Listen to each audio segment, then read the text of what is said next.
Bonjour, bonjour à toutes, bonjour à tous, bonjour à toutes les mutantes, à tous les mutants débutants, les mutés déboutés, les députés dépités, les starcides, les artisans de lumière, les pléiadiens, les arcturiens, les syriens, les saint-cyriens, les cypriens, les si brillants qu'ils donnent des coups de soleil, bref, bienvenue à tout le personnel au sol.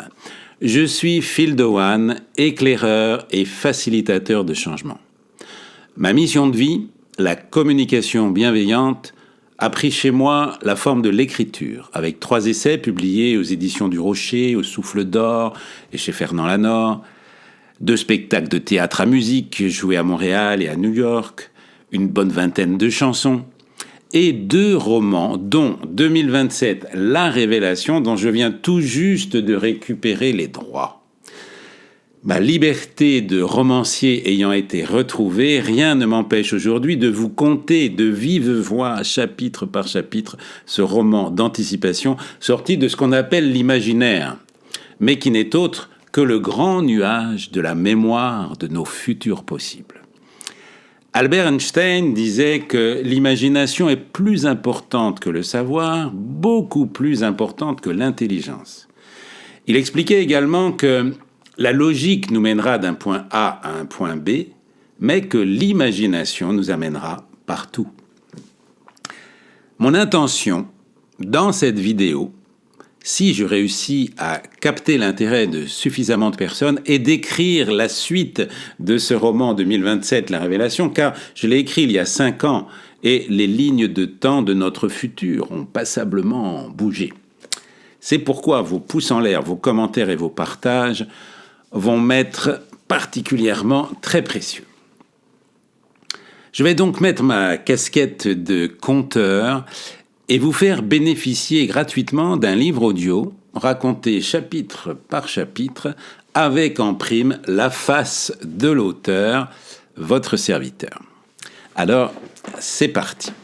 2027, La Révélation, chapitre 1.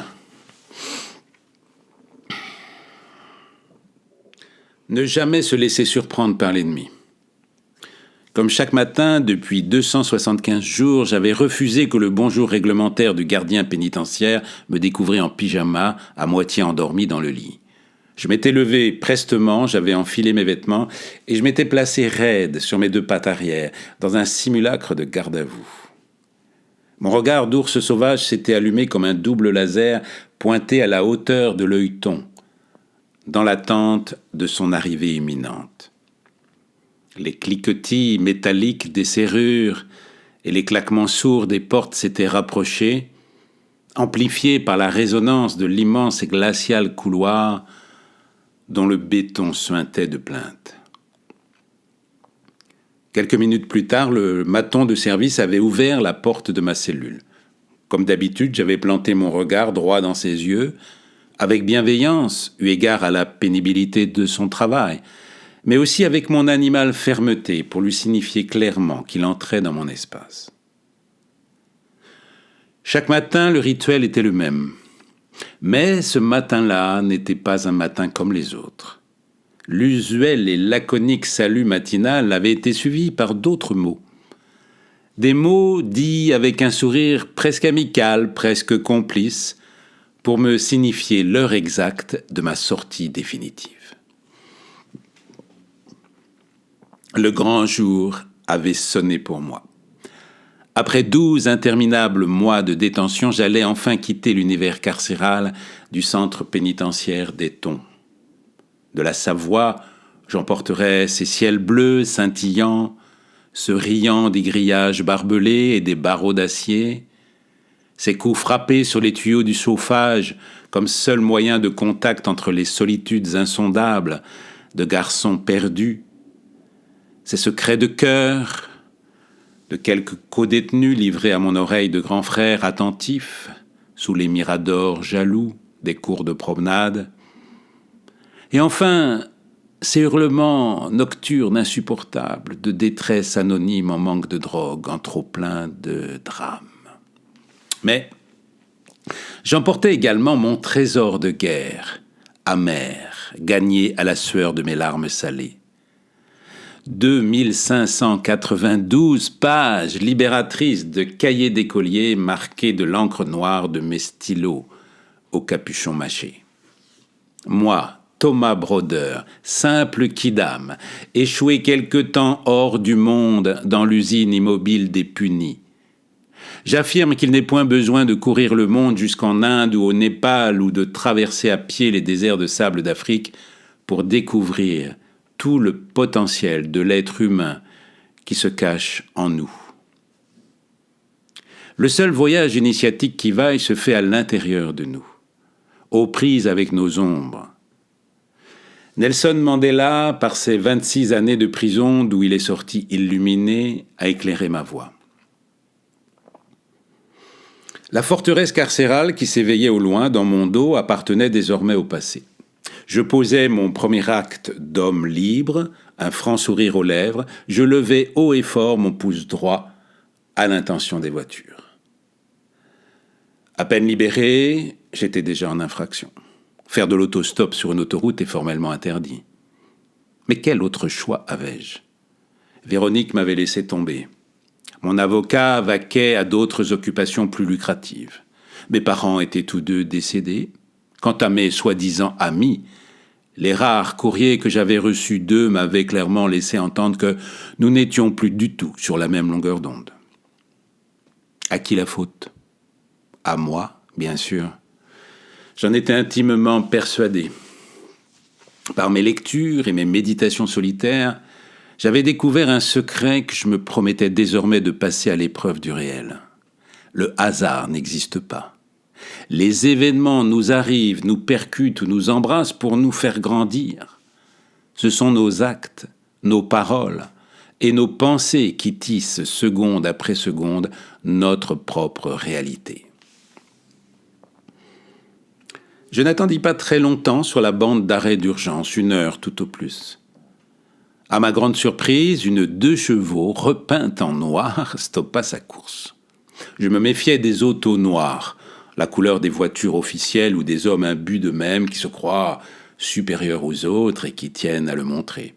Mais l'idée d'habiller de la couleur du pouvoir une mythique et vulgaire 2 chevaux Citroën sortie du fond des âges ne pouvait appartenir qu'à une personne à l'esprit décalé. Un bras, sorti par la fenêtre du conducteur, me fit signe d'approcher. Ce que je fis, en courant, mon gros sac de toile ballottant sur les reins. Je découvris au volant un jeune homme aux yeux bridés, cheveux noirs, gélifiés, coiffé en pétard, tout droit sorti d'un manga. De sa main droite, aux doigts fins, il retira ses lunettes rondes au verre ambré et les remisa dans le vide-poche.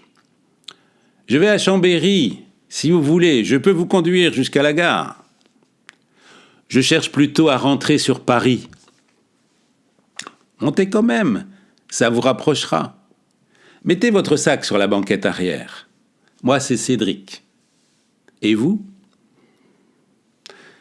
Je serrais la main tendue, première main du premier jour, et je m'installais à côté du chauffeur qui paraissait étonnamment jeune. On lui aurait donné à peine 16 ans. Fort improbable. La conduite à cet âge n'est légale en France qu'accompagnée d'un adulte. L'autoradio diffusait I Won't Give Up de Jason Mraz, et un joint éteint l'attendait dans le cendrier.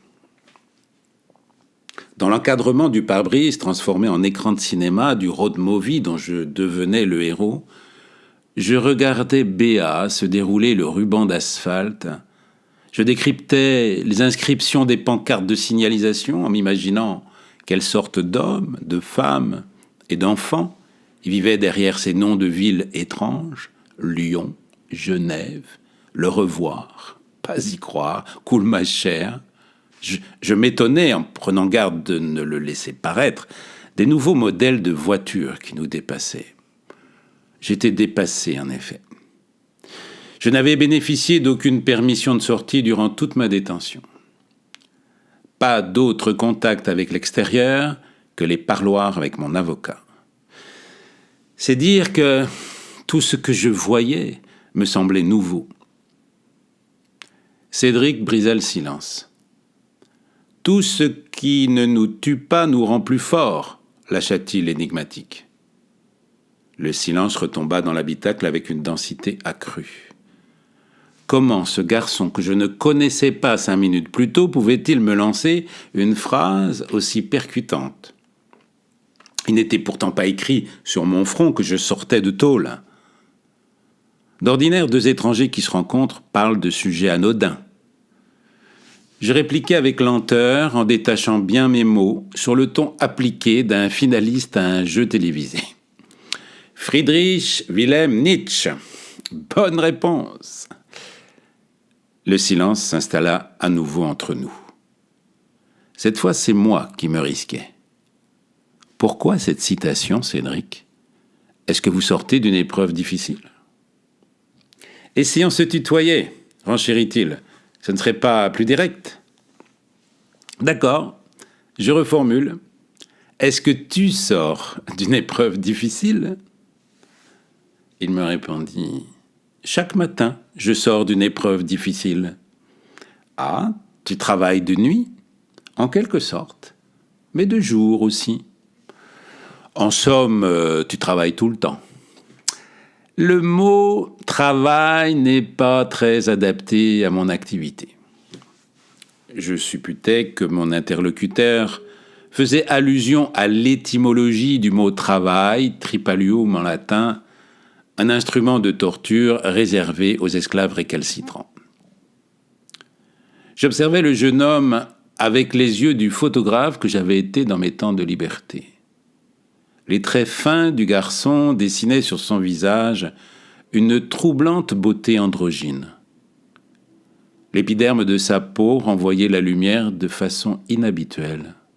« J'ai trouvé, tu es un acteur, le petit frère de Jackie Chan. »« Pas vraiment, répondit-il, visiblement agacé qu'on lui sorte encore cette allusion attendue du célèbre virtuose des arts martiaux.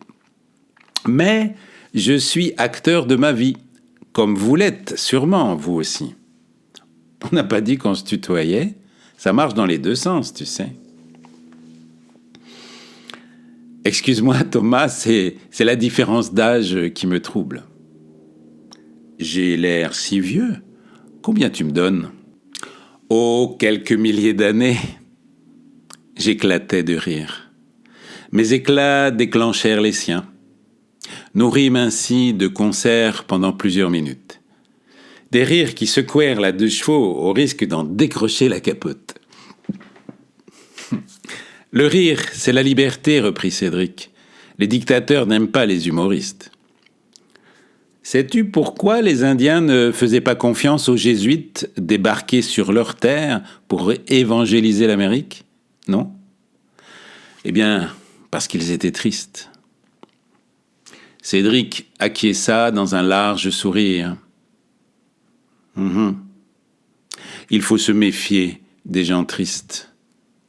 Je n'avais donc aucune raison de me méfier de lui. Il n'avait aucune raison de se méfier de moi. Le silence nous enveloppa pour la 3e fois. Un silence bercé par le ronronnement des 2 cylindres de ce moteur Citroën révolutionnaire à refroidissement à air, séquencé par les changements de vitesse. Un silence qui n'était pas vide. Un silence qui bruissait au contraire de toutes nos pensées en attente de s'exprimer. Il émanait de ce garçon une énergie étonnamment tranquille. Je le sentais habité par une présence peu commune. Comme en réponse à mon interrogation silencieuse, brusquement, sa tête pivota sur son axe de 45 degrés vers la gauche, pourtant aucune voiture présente sur la route, sur la file d'à côté, ne justifiait ce geste. Puis sa tête revint au centre avec la même rapidité. Ensuite, elle pivota du même angle vers la droite, avec la même impulsion mécanique, comme le font les poules, puis revint à nouveau au centre. De là, elle pointa vers le ciel, dans un angle de 30 degrés environ, descendit du même angle vers le bas, puis revint au centre. Ces mouvements brefs avaient fait entendre des craquements dans ses vertèbres cervicales.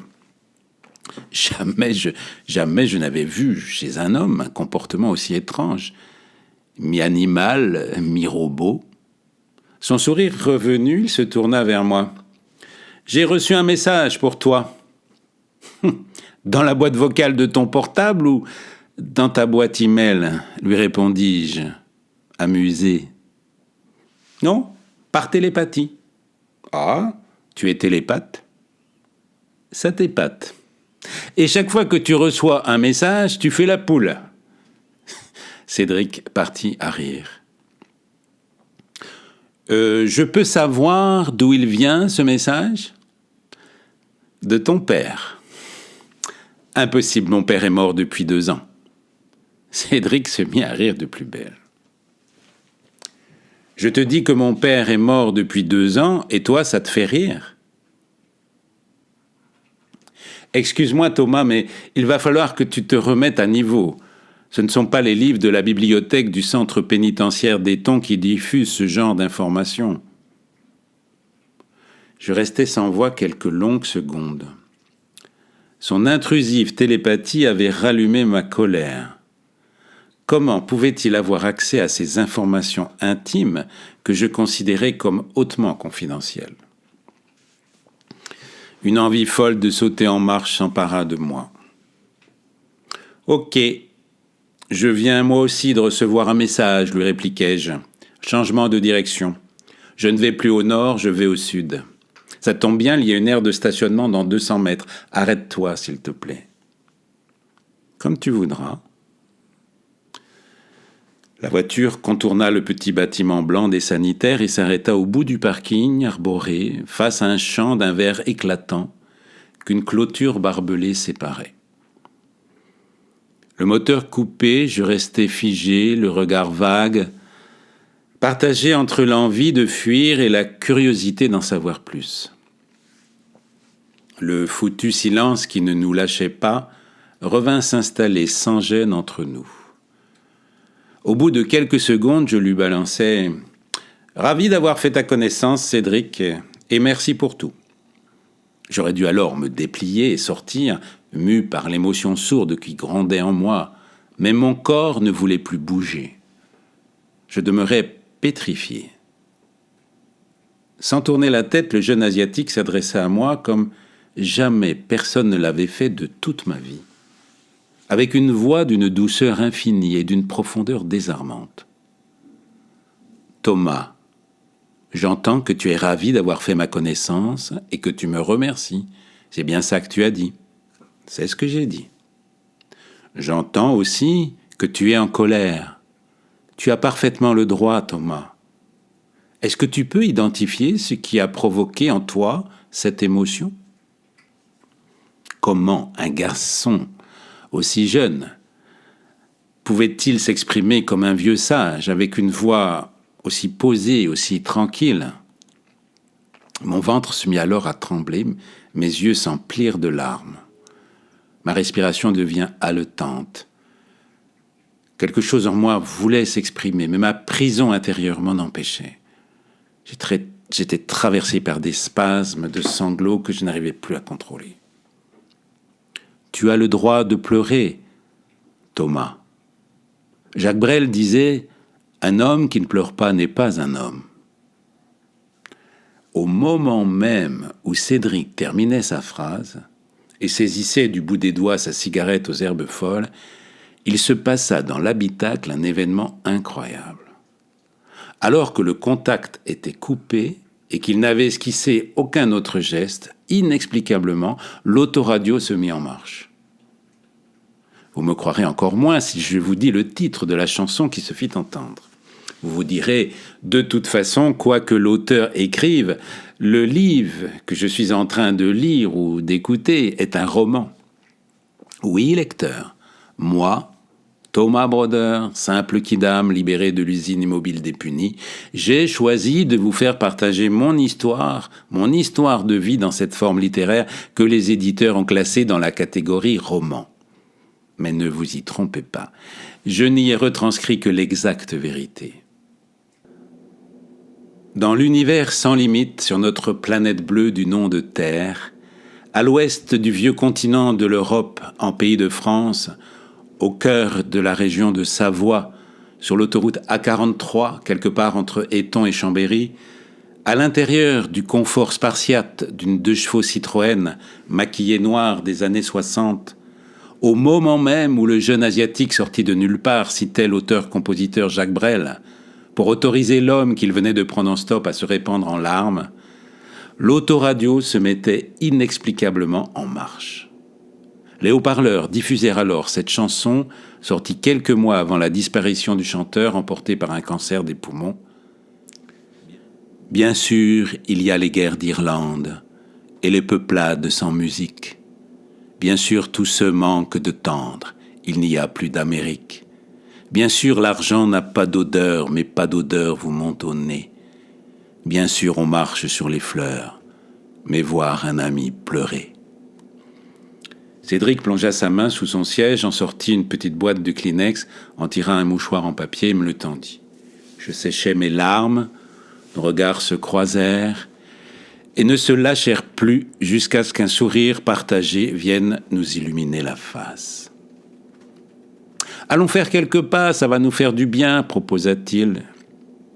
Nous sortîmes de la voiture, qui se balança d'aise, libérée de nos 2 poids. Surpris qu'il oublie les clés sur le contact, laisse sa fenêtre ouverte et ne barre pas les portières, je le rappelai à l'ordre.